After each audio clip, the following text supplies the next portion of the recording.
Hello students, welcome to my YouTube channel growing chemistry. तो हम पढ़ रहे हैं +2 क्लास का chapter number 4 that is chemical kinetics. और पिछले लेक्चर में हमने बात की थी रेट ऑफ रिएक्शंस के बारे में। आज हम बात करेंगे ऑर्डर ऑफ रिएक्शंस के बारे में। So what is order of reactions. मान लीजिए आपके पास है कोई रिएक्शन है, A moles of A react कर रहा है B मोल्स ऑफ B के साथ और आपको ये प्रोडक्ट बना के दे रहा है। A moles of A react with B moles of B, हमारे पास बना के दे रहा है प्रोडक्ट।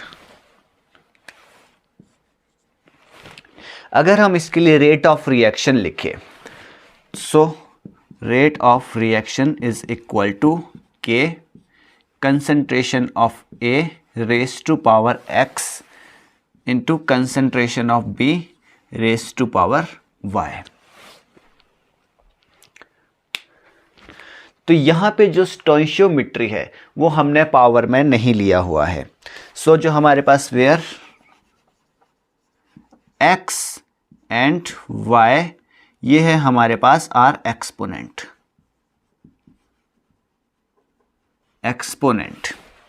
हमारे पास x और y एक्सपोनेंट होते हैं। हमने पिछले लेक्चर में हमने बात की थी, जो हमारे पास एक्सपोनेंट है वो हमारे पास स्टोइशियोमेट्री हो भी सकते हैं और स्टोइशियोमेट्री नहीं भी हो सकते हैं। जब हमारे पास सिंगल स्टेप रिएक्शन होती है तो लॉ ऑफ मास एक्शन हमारे पास रेट ऑफ रिएक्शन के इक्वल होता है। लेकिन जब हमारे पास कोई रिएक्शन मल्टीपल स्टेप में होती है तो जो रेट ऑफ रिएक्शन है वो लॉ ऑफ मास एक्शन से डिफरेंट होता है। सो यहाँ हम कह सकते हैं कि जो हमारे पास x है that may be equal to a या x is not equal to a। हमारे पास x a के इक्वल हो भी सकता है, नहीं भी हो सकता है। सिमिलरली हमारे पास जो y है वो हमारे पास b के इक्वल भी हो सकता है और जो हमारे पास y है is not equal to b, और y हमारे पास b के इक्वल नहीं भी हो सकता है। तो x और y हमारे पास होते हैं एक्सपोनेंट, और ये a और b के इक्वल हो भी सकते हैं और नहीं भी हो सकते हैं। तो अगर हम बात करें ऑर्डर ऑफ रिएक्शंस की, तो x is the order of reaction with respect to a। x is the order of reaction with respect to active mass of A. Similarly, Y is the order of reaction with respect to concentration of या active mass of B। तो x और y हमारे पास हो गए order of reaction. और अब ये order of reaction करेगा क्या? सो हम लिखेंगे x equal to it is the concentration it is the concentration of reactant A। concentration of reactant A is changed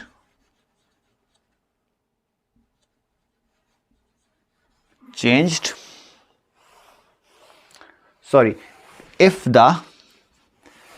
the concentration of A is changed, then how will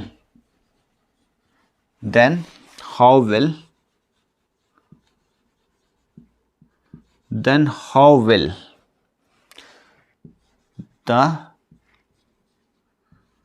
rate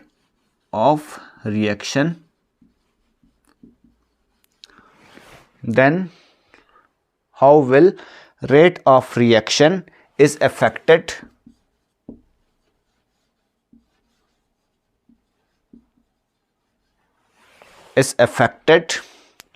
can be observed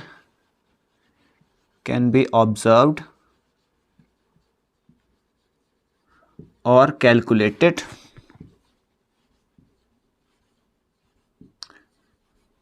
bye x. हम बात कर रहे हैं अगर आपके पास reactant जो हमारे पास ए है, अगर इसकी कंसंट्रेशंस में कोई चेंज आता है तो ओवरऑल रेट ऑफ रिएक्शन पे इसका क्या इफेक्ट पड़ेगा, इसको कैलकुलेट या इसका रेट ऑफ रिएक्शन में जो चेंज आएगा उसको ऑब्जर्व किया जाएगा एक्स के द्वारा। और सिमिलरली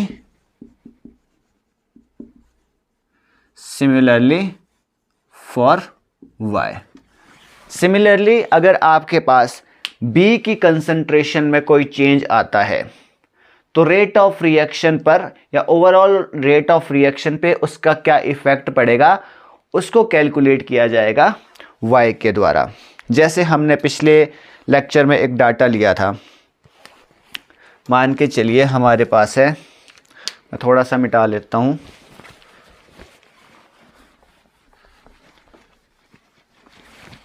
जैसे पिछले लेक्चर में हमने बात की थी, हमने डाटा लिया था कुछ, मान के चलिए ये है A, active mass of A, active mass of B, moles per litre, इसकी यूनिट भी है हमारे पास मोल पर लीटर, और हमारे पास है रेट ऑफ रिएक्शन की बनती है हमारे पास rate of reaction moles litre inverse second inverse. मान के चलिए हमारे पास जो इनिशियल है, जो हमने वैल्यू ली थी इनिशियल 0.30, बी की ली थी 0.30, मान के चलिए कि यहाँ पर जो हमारे पास रेट ऑफ रिएक्शन है वो हमारे पास आया था 0.5। सेकंड हमने कंसंट्रेशन, अगर हमने ए की कंसंट्रेशन को चेंज किया तो हमने इसकी कंसंट्रेशन को मान के चलिए डबल कर दिया और बी की कंसंट्रेशन एज इट इज़ रखी, तो हमारे पास जो चेंज आया था यहाँ पर, जब इसकी कंसंट्रेशन को हमने चेंज किया था तो हमारे पास 4 टाइम बढ़ गया था, तो ये हमारे पास आंसर आ जाएगा 2.0। अगर हमने इसकी कंसंट्रेशन रखी सेम और इसकी कंसंट्रेशन को हमने कर दिया था डबल, तो मान के चलिए हमारे पास जो वैल्यू आएगी ये 2 टाइम्स मल्टीप्लाई होगी। यहाँ पर हमारे पास 4 टाइम मल्टीप्लाई हुई थी, ये हमारे पास 2 टाइम मल्टीप्लाई होगी। तो अगर हम बात करें एक रिएक्टेंट ए के बारे में, इसकी इनिशियल कंसंट्रेशन थी हमारे पास 1 का स्क्वायर, मान के चलिए x की वैल्यू आपके पास है 2, तो 1 का स्क्वायर इज इक्वल टू 1, और जो फाइनल वैल्यू है हमारे पास हमने इसका डबल कर दिया तो 2 का स्क्वायर हमारे पास हो गया था 4, 1 का स्क्वायर 1 एंड 2 का स्क्वायर हमारे पास हुआ 4। तो जब हमने ए की कंसंट्रेशन चेंज की थी तो रेट ऑफ रिएक्शन में कितना बड़ा रेट ऑफ रिएक्शन, तो हमारे पास रेट ऑफ रिएक्शन 4 टाइम बढ़ा था। ये हमें किसने बताया, इसने, एक्सपोनेंट ने, इसकी पावर ने। तो हम कह सकते हैं कि जो रेट ऑफ रिएक्शन में जो डिफरेंस आएगा, जो चेंज आएगा, उसको हम कैलकुलेट कर सकते हैं x के द्वारा, यानी कि इसके एक्सपोनेंट के द्वारा हम इसको हम इसको कैलकुलेट कर सकते हैं या इसकी वैल्यू को ऑब्जर्व कर सकते हैं। तो बात करते हैं ओवरऑल ऑर्डर ऑफ रिएक्शंस की, कि ओवरऑल ऑर्डर ऑफ रिएक्शन हमारे पास क्या होता है।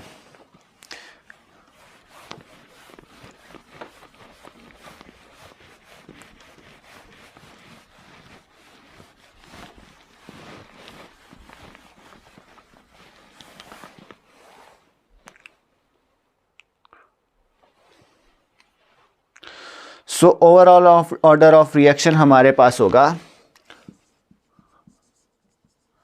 ओवरऑल ऑर्डर ऑफ रिएक्शन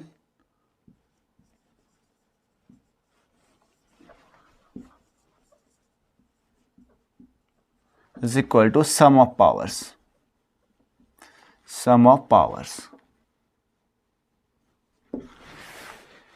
यानी कि अगर आपने पूरी रिएक्शन का ऑर्डर ऑफ रिएक्शन निकालना है तो रिएक्टेंट्स की जो पावर होगी, sum of powers of reactant,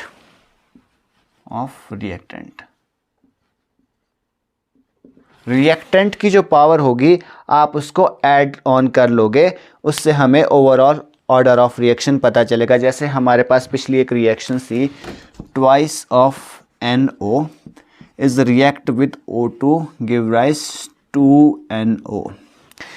ये सिंगल स्टेप रिएक्शंस थी हमारे पास, और इसकी जो स्टोइशियोमेट्री है वही इसकी उसके एक्सपोनेंट भी थे। तो हमारे पास जो इसका रेट ऑफ रिएक्शन था वो था हमारे पास is equal to K concentration of NO raise to power 2 and concentration of O2 raise to power 1। तो जब हम इसकी पावर को ऐड करेंगे तो 2 + 1 = 3। तो ये हमारे पास जो इसका ऑर्डर ऑफ रिएक्शन होगा, order of reaction is equal to 3। तो ये जो रिएक्शन होगी ये हमारे पास ये थर्ड ऑर्डर रिएक्शन होगी, यानी कि ये थर्ड ऑर्डर फॉलो करेगी। So this is third order reaction. ये थर्ड ऑर्डर रिएक्शन हमारे पास होगी। So the reaction is third order reaction. अगर हम इसकी डेफिनेशंस की बात करें तो overall order of reaction is the sum of powers. Overall order of reaction is the sum of powers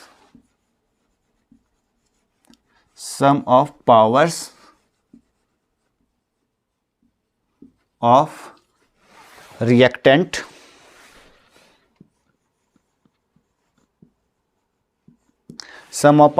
reactant या इसको लिख सकते हैं sum of powers of active mass of reactant. Active mass of reactant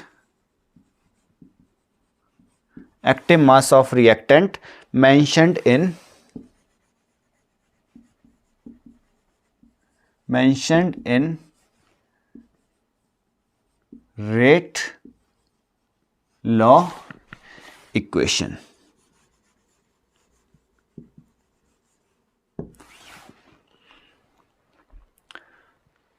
तो आज के lecture में बस इतना ही। कल हम ऑर्डर ऑफ रिएक्शन को कंटिन्यू करेंगे। अगर वीडियो अच्छा लगे तो वीडियो को कीजिए लाइक एंड शेयर, चैनल को कीजिए सब्सक्राइब। तो मिलते हैं अगले वीडियो में।